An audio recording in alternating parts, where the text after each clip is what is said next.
आइए आपकी मुलाकात हम आज एक खास मेहमान से करवाने जा रहे हैं जिस मिनिस्ट्री की इस वक्त ज़बरदस्त चर्चा है, ज़बरदस्त एक्शन में है। जी हाँ, मिनिस्ट्री कोयले की और माइनिंग की। आइए हमारे साथ कार्यक्रम में शामिल हो रहे हैं प्रहलाद जोशी साहब, जो कोयला और माइनिंग मिनिस्टर हैं। उनसे ढेर सारे सवाल हैं हमारे पास, जिनसे हम उनसे बातचीत करने जा रहे हैं। जोशी साहब, बहुत बहुत स्वागत है आपका। धन्यवाद जी बिजनेस को समय देने के लिए, क्योंकि इस वक्त देश में पावर सेक्टर बड़े जोरों में है, एक्शन ज़बरदस्त है। हमने आपसे निमंत्रण किया, आपने स्वीकार किया, बहुत बहुत धन्यवाद। सबसे पहले बताएं सर कि इस वक्त पावर की डिमांड देश में ज़बरदस्त है और बढ़ने वाली है। इसके भी सारे संकेत है। इकोनॉमी में जो मजबूती है और जो कंजम्पशन बढ़ रहा है, दोनों के चलते जो समझ में आ रहा है वो ये कि 80 गीगावाट पावर प्लांट्स और आने की तैयारी में है, और ये सारे 80 गीगावाट थर्मल प्लांट्स होंगे।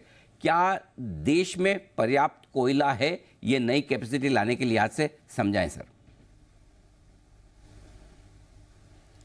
कोयला तो हमारे देश में कोयला का रिजर्व के बारे में बात करना है तो जी 350 वर्ष के लिए जो आज के दिन में जो in what rate we want we require the coal, अगर उस हिसाब से अगर हम माइन करते हैं तो हमारे पास 350 वर्ष से ज़्यादा जितना जो हमारा रिक्वायरमेंट 350 वर्ष के लिए सफिशिएंट है, इतना कोयला हमारे पास है जी। तो सवाल है कोयला बाहर निकालने का। ये तो हमने जो पहले का जो स्थिति था, तो कोयला रहते तो भी कोयला खनन नहीं होते थे, तो लाइमस्टोन रहता था, सीमेंट मैन्युफैक्चरिंग नहीं होते थे, लाइमस्टोन माइनिंग नहीं होता था। तो ये स्थिति मोदी के कालखंड में बदल गया है। It has totally change now I can tell you with full confidence, इस बार हमारा लगभग 1 billion production of the coal we are going to cross. इस बार हम 1000 million ton, that is 1 billion ton हम पार करेंगे। और जितना कोयला चाहिए उससे उस रिक्वायरमेंट के आधार पर हम कोयला का उत्पादन करेंगे। तो आप जानते हो अवर कोल प्रोडक्शन, जो हमारा कोल प्रोडक्शन इन 2015 तक it was around 568 million tons. Now we are crossing 1000 million ton, that is 1 billion. So that itself speaks. And now it is the time to add in a the phase will be very fast. The reason is, as you very well know, एक mine अगर auction करते हैं या allotment करते हैं तो उसका शुरुआत होने के लिए, एक्चुअल प्रोडक्शन होने के लिए कम से कम 8 से 10 वर्ष लगता है। तो उस हिसाब से देखें तो now it is the time has come for the production, because the day one Shri Modi took over this process has begun and now it is a ripe time that production will start, and whatever the requirement is there, we are going to fulfill the requirement of the country, and I am assuring you India will become Atmanirbhar as far as coal is concerned. बिल्कुल, मेरा सवाल यही है मंत्री जी, चूँकि आपने कहा कि 1 बिलियन टन की आपने टारगेट रखी है प्रोडक्शन की। इस साल का जो आपका टारगेट है ऑलरेडी 70% के आसपास आप पहुंच चुके हैं, यानी कि टारगेट की में बहुत तेज़ी से आगे बढ़ रहे हैं। 2025-2026 तक जो सरकार का इरादा है कि हम थर्मल कोल के मामले में आत्मनिर्भर हो जाएंगे, बिल्कुल भी हमें इंपोर्ट ना करना पड़े, बाहर से ना मंगाना पड़े। क्या आप इसको लेकर कॉन्फिडेंट है? हो जाएगा सर? नहीं, पक्का हो जाएगा जी, उसमें कोई डाउट नहीं है। जो सब्स्टिट्यूबल कोल है जी, वो कोल तो इंपोर्ट पूरा हम इसका इंपोर्ट हम 100% ये तो सब्स्टिट्यूट हो ही जाएगा। हम डोमेस्टिक कोल प्रोडक्शन से इसका जो कुछ भी इसका डिमांड है उसको इसका आपूर्ति हम पूरा करेंगे।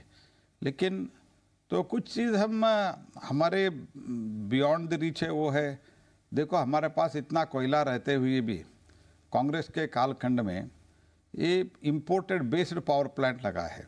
कोयला हमारे पास इतना है, फिर भी imported based power generation, thermal power का जो जनरेशन यूनिट लगाया है, उसके लिए तो हमको लाना है, बाहर से कोयला लाना है, क्योंकि we cannot dump that. But in a phase manner I am going to request them also to change their design and other things. वो भी जो है वो भी डोमेस्टिक कोयला पर चले, ऐसे हम सोच रहे हैं। इतना हम कॉन्फिडेंट है। सिर्फ कॉन्फिडेंट नहीं है, जो इम्पोर्टेड बेस्ड पावर प्लांट है वो भी हम कन्वर्ट करने के लिए हम request, very shortly we are going to request them to change it because there will be enough domestic coal and cost wise also। आप देखिए दुनिया के हिसाब से हमारा बहुत ही cost of the production, I mean cost of the coal per ton is very very low। that's why I feel once if the coal is made available, even those people also they will try to change their design, and we are also from the Ministry of Coal we are going to request on that, and by that as far as thermal coal production is concerned, the thermal power production is concerned, I am very very confident we will become Atmanirbhar। बहुत ही बढ़िया। तो thermal power के का जहाँ तक सवाल है और जिसके लिए कोयले की ज़रूरत है वो पूरी तैयारी है और धीरे धीरे इंपोर्ट को ख़त्म करने की भी तैयारी। सर गर्मियाँ आ रही हैं और इस बार पावर डिमांड गर्मियों में और भी ज़्यादा रहेगी, जो संकेत हमें मिल रहे हैं। आपकी मिनिस्ट्री क्या कुछ प्रयास कर रही है जिससे कि रेक सप्लाई को लेकर, कोयले की सप्लाई को लेकर, रेक की अवेलेबिलिटी को लेकर कहीं कोई दिक्कत ना आए और पावर प्लांट आराम से आसानी से पूरे कोयले के साथ चलते रहें? नहीं, एक तो इसमें लेगेसी इशू है क्योंकि मोर देन रेक्स इसमें इंफ्रास्ट्रक्चर इशू है। हमने 2-3 कॉरिडोर हम कर रहे हैं। More than around 26,000 crores of rupees we are investing in the new railway line for the transportation of the coal, and also first mile connectivity में around 63 projects हमने लिया है। उसमें तो मैकेनाइज्ड कोल ट्रांसपोर्टेशन के लिए means for example from mines to railway siding, ये सब जो कर रहे हैं ये सब मैकेनाइज्ड कर रहे हैं। कोल हैंडलिंग प्लांट, नया नया कोल हैंडलिंग प्लांट लगा रहे हैं so that everything is mechanized. By that speed is also going to increase, quality is also going to be better. तो सब हम कर रहे हैं। लेकिन जो आपने मुद्दा उठाया रेक के बारे में और ट्रांसपोर्टेशन के इंफ्रास्ट्रक्चर के बारे में, ये लेगेसी इशू है। लेकिन इस 10 वर्ष में हम धीरे धीरे इसको बहुत अच्छी तरह से एड्रेस किया है, इन्वेस्ट किया है। इसलिए मुझे लगता है आने वाले दिनों में और शायद 1 साल तक थोड़ा कुछ इधर उधर का प्रॉब्लम रहेगा, लेकिन बाई एंड लार्ज जितना रिक्वायरमेंट तो उतना पूरी हो जाएगा। लेकिन अपार्ट फ्रॉम दैट लगभग एक वर्ष के बाद whatever is needed transportation facility for the transportation of coal, that will be completed within a year or so. There will not be any problem, but now as of now I want to repeat it. जी Whatever is needed for that, Railway Ministry under the leadership of Ashwini Vaishnaw, they are doing best efforts and we are getting maximum rakes now, and also the infrastructure of the railways is also improved. And we are also, we are also improving the waterways also nowadays. Previously waterways were never thought of. Now we are using the waterways, and previously it was rail cum road route was not available. That is also made available, so that by all means we are doing it. And one more thing, whoever wants to invest in the new power generation unit, thermal power generation unit, we are encouraging them to do it on the pit head, so that the transportation problem will be to the greater extent, transportation problem can be solved. Sir वैसे COP 28 में कोई clear cut एक strategy नहीं बन पाई कि किस तरह से फॉसिल एनर्जी का इस्तेमाल कम से कम किया जाए। अब जाहिर सी बात है कि जी COP 28 में जो कुछ भी प्लान था कि फॉसिल एनर्जी को कम किया जाए, क्लीन एनर्जी पर जो जोर है पूरे ग्लोबल इस माहौल में, उस पर एक आम सहमति तो नहीं बनी, लेकिन एक वो डर हमेशा रहता है कि अब क्लीन एनर्जी की तरफ जो फोकस है उसको देखते हुए कोल इंडिया का बिजनेस कब तक और कितना सस्टेनेबल है, इस पर आप क्या कहेंगे?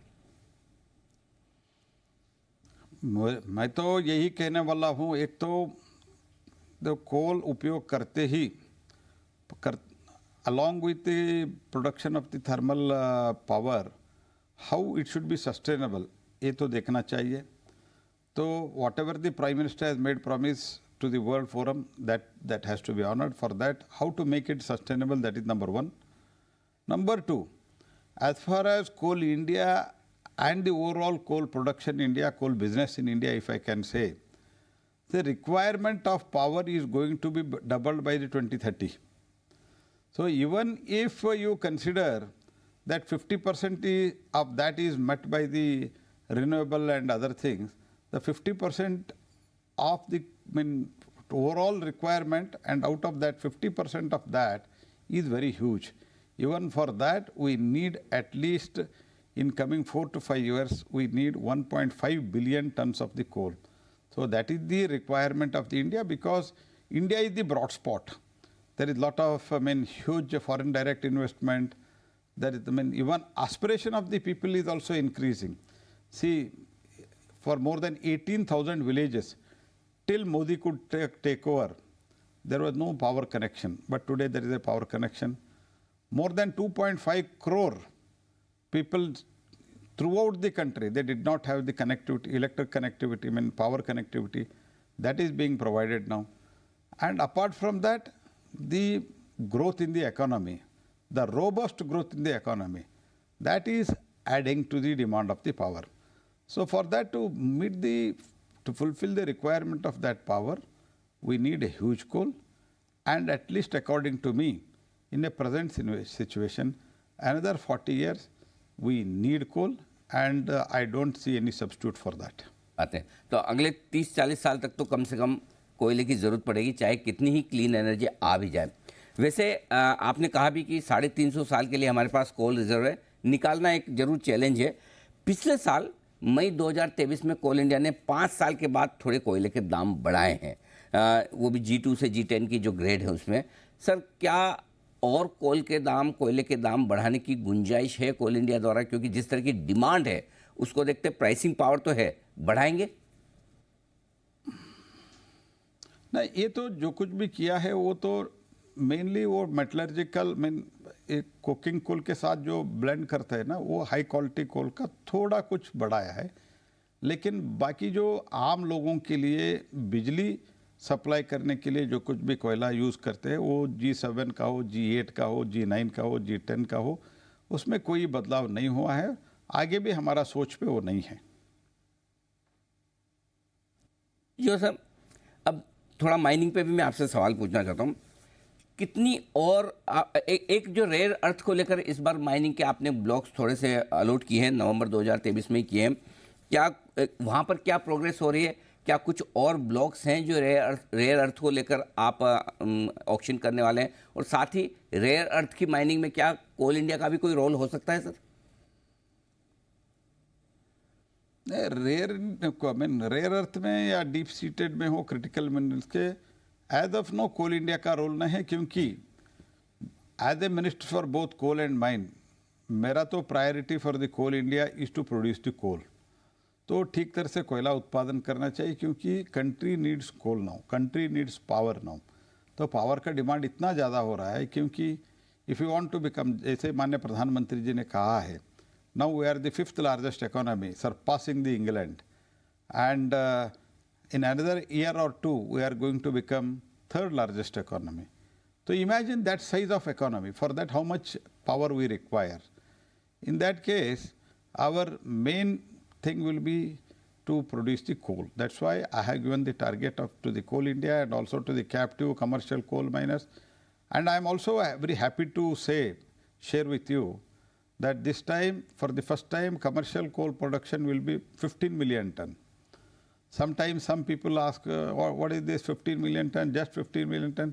तो 15 मिलियन टन क्या होता है वो एक्सप्लेन अगर मैं आपको करूँ तो 2021 और 22 में बहुत बड़ी मात्रा में कोयले के कम है, कोयले के शॉर्टेज है बोला जाता था। उस टाइम टोटल शॉर्टेज हुआ अराउंड 12 मिलियन टन। तो हम सिर्फ कमर्शियल कोल माइनिंग से इस बार 15 मिलियन टन इस बार एक्चुअल उत्पादन हो रहा है। This is number 1. Number 2, as far as critical deep seated and rare earth is concerned, now recently we have put around auction of all these minerals. I think if my memory goes right, these are all put together 20 in numbers. And now the process is on. We have put on the auction. for the first time in the independent India's history, central government has taken over and we are auctioning it. The responsibility of auctioning we have taken. But as usual, revenue goes to the state. Not even single naya paisa comes to us. And not only that, the entire responsibility, even the expenditure for the auctioning and other things, all these things will be done by central government, and the whatever the revenue it acquires, that goes to state government. So having said that, now another 100 reports are available, geological reports are available with us by GSI and other things, and very shortly we are going to auction second tranche of all those mines also, and that will be in a comparatively bigger in number. एक अंदाजा दे सकते हैं कि इस साल आप 2024 में critical minerals की और कितनी माइंस ऑक्शन करने का प्लान कर रहे हैं? I think by March we should be able to do another 30. अच्छा, okay. I'm not sure. I'm not very much sure, but around all put together in 23-24, you can say 50 critical, deep-seated, and rare earth all put together. It will be around 50 mines we want to auction this time, and that is a very big number for the first year itself. And that was the target of Prime Minister. I would like to, when we were talking about the critical minerals, once Prime Minister asked me, तो हमारे critical mineral हमारे पास कितना है? तब मैंने बताया, तो देखना पड़ेगा. PM साहब ने बोला पहले critical minerals का लिस्ट बना दो. तो ये सब प्रश्न शायद बाकी लोगों को ये फ्लैश नहीं होता है. जब हम critical minerals का चर्चा के लिए मैं गया था, तब PM first question was which I never imagine, कितना क्रिटिकल मिनरल्स है देश के लिए, हमारा देश के लिए कितना critical minerals, number of critical minerals. तब मैंने बोला मैंने नहीं देखा हूँ. तो तब मैं तुरंत हमारे ऑफिसर्स को पूछा जी, हमारे देश के लिए कितना क्रिटिकल मिनरल्स, कितना critical minerals, number of critical minerals कितना है जी. तब उन्होंने बोला हमने देखा नहीं. तब मैंने उसी टाइम बोला आप पहले क्रिटिकल भारत के लिए what are the total number of critical minerals और वो कौन है, ये तो पता करो. बाद में हम आगे बढ़ेंगे. अभी तो उसके बाद हमने 30 क्रिटिकल मिनरल्स हमने आइडेंटिफाई किया. उसमें 24 भारत में है. उसमें 2 अभी तो जो हमने ऑक्शन किया उसमें लिथियम भी है. लिथियम भी हमने अभी ऑक्शन में लगाया हुआ है. So this is what the how approach of prime minister Shri Narendra Modi. And also we have, for the first time, we are auctioning deep-seated critical rare earth mineral, but from the central government. Otherwise, the state government, many of the state government, they are not able to go for the auction because auction is also a difficult and complicated process. So that's why we have taken up the responsibility and we are doing it. ये जो आप बता रहे थे कि 20 आपने blocks auction किए rare earth minerals के, जो सेंट्रल गवर्नमेंट ने किए और रेवेन्यू इसका सारा जाएगा स्टेट गवर्नमेंट को, किस तरह का रिस्पांस इसे मिला है और क्या आगे और रेयर अर्थ के आप नए ब्लॉक्स, नए माइंस कुछ ऑक्शन करने का इरादा रख रहे हैं? नहीं, ये तो है ही है. मैंने पहले ही बताया आपको. अभी हमने 20 ऑक्शन किया है जी. कम से कम और 30 करने का हमने सोच के रखा है. उसके लिए हम कार्रवाई भी कर रहे हैं, एक्शन भी हम कर रहे हैं. लेकिन मैं आपको इतना ही कहना चाहता हूँ, जो अभी ऑक्शन के लिए अवेलेबल है वो हमारे पास nearly about 100 reports are available with us. तो अभी तो 20 किया है और बाकी का आपने जो रिस्पांस के बारे में पूछ रहे, रिस्पांस के लिए अभी तो बताना it is too early because now we are in the process. People are purchasing the document. एक बार डॉक्यूमेंट परचेज करने के बाद तो इस महीने उसका जब ऑक्शन शुरू होगा, शायद 19 से या 27 से शुरू होगा. I am not able to recollect the perfect dates, but I feel this by end of this month actual auctioning will start online, and that time I am quite hopeful because more than 68 people had participated in the pre-bid meeting. So in pre bid जो हम consultation करते हैं उसमें 68 stakeholders had participated. By that, I feel that the response is quite good, and there will be participation in the auction also will be in a quite good in number. Sir एक सवाल आपसे coal gasification को लेकर भी है, वहाँ क्या progress हो रही है, क्या प्लान है सरकार के कोल गैसिफिकेशन को लेकर? एक तो हम तो प्राइवेट प्लेयर को इसमें लाना चाहते हैं और पीएसयू को भी लाना चाहते हैं। हम सक्सेस स्टोरी खड़ा करना चाहते हैं with because our Indian coal is high ash content coal, इसलिए whether with this high ash content can you convert the coal into gas, this is the question, and very limited technology is available in the world. That's why we have told to develop the technology and machinery required for that. That's why we have involved our other PSUs also, and at the same time for the private people also. And we have kept on, we have earmarked around 6,000 crores as in a way like a viability gap funding. That viability gap funding is around 6,000 crores. Out of that, nearly about 3,000 crore we have kept it for the PSUs and 3,000 crore for the private people, so that let us showcase a success story in the coal gasification with such a high content of the ash.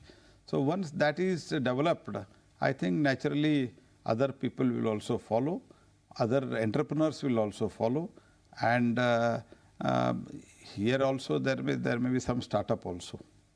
मंत्री जी एक आखिरी सवाल आपसे, थोड़ा consumers के angle से, क्योंकि आपको हमको सबको पता है कि पावर की डिमांड काफ़ी ज़्यादा है, अब गर्मियों के सीज़न में और बढ़ेगी भी। लोगों को थोड़ा सा ये मन में रहता है कि ऐसा तो नहीं कि पावर के दाम बढ़ाने की कोई योजना है या इसकी ज़रूरत पड़ेगी, ये ज़रा आप बताएं सर। मैं तो पूरा पावर के बारे में नहीं बता सकता हूँ क्योंकि पावर मंत्रालय अलग है, लेकिन कोयला का दाम हम नहीं बढ़ाएंगे, इतना तो मैं देश को आश्वस्त कराता हूँ। चलिए ये बहुत बढ़िया बात है, कम से कम कोयले के दाम नहीं, और एक्चुअली कई सारी इंडस्ट्री भी हैं, बड़ी इंडस्ट्री, स्टील हुआ, सीमेंट हुआ, उन्हें ये बड़ी फिक्र रहती है कि कोयले के दाम बढ़े तो हमारी कॉस्ट बढ़ जाएगी। तो आज आपने ये कहा है कि भले ही पिछले साल 5% दाम बढ़े हैं, 5 साल के बाद बढ़े हैं, लेकिन अब ज़रूरत नहीं पड़ेगी। जोशी साहब बहुत बहुत धन्यवाद आपका, हमें आपने समय दिया और कोल और माइनिंग से रिलेटेड सारे मुद्दों पर आपने विस्तार से हमारे दर्शकों से बातचीत की। Thank you so much sir. Thank you. Prahlad Joshi साहब, कैबिनेट मिनिस्टर कोल और माइनिंग के, बताते हुए पूरे अपनी मंत्रालय की आगे की योजनाओं के बारे में। इस खास मुलाकात में इतना ही, धन्यवाद।